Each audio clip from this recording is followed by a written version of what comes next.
Our question today is a little bit longer. The question is, I'm feeling overwhelmed by the sheer volume of available fonts and images within Cricut Design Space and third party, making it difficult to choose the right ones for projects.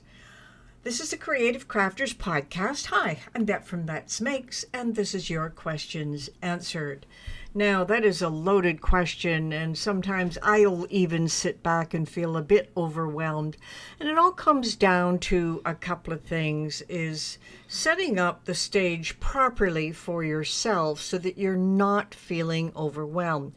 Now, when you download different fonts, they of course go into your system fonts, so it's a little easier to take a look at them.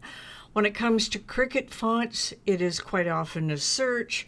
They have some search items that you can look at when you're looking at the font. Now, for images, it's narrowing down your options based on the theme or subject and putting them into folders. And I find that I do have to break mine up. Sometimes the same image will appear in a couple of folders. For example, today is Saturday and it's Easter weekend, so I might all the images that I grab for Easter, I will quite often put them into folders labeled Easter. Now, I may have some that where I require eggs, so I could break it down even further with inside that folder.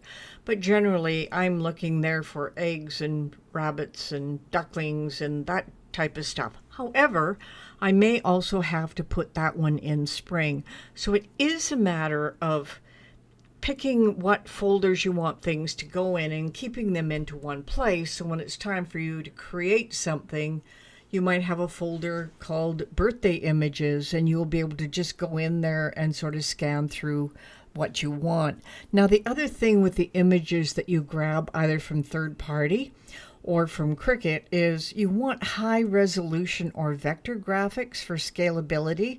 If they're not, you want some really good high quality PNG images because those will show crisper than a JPEG type image. So those are a couple of things to think about. Now, going back to fonts, if you have a ton of fonts on your system, you can go to a place like wordmark.it and type in an item, and it'll show you all the fonts with your item in it, so you can pick the best one you want and looking at it outside of Design Space. As far as Cricut fonts goes, you are stuck with going into Design Space and sort of going down and typing in the keyword you're looking for, using the prompts at the top when it comes to Cricut Design Space and Cricut Images. Now, if you're worried about personalization, you got to experiment a little bit with this to add your own creative touch. So what you want to do is maybe go out and take a look at what system fonts you have through wordmark.it and see 3 or 4 or 5 or 6 that you want. You will have to mark them down by hand because they don't translate back to Cricut Design Space. But at least if you write them down, you know you'll have some favorites. Now, there's some outside sites as well where matching fonts for a particular occasion and 2 or 3 fonts that fit together, and Adobe fits right in there if that is something that you want to do.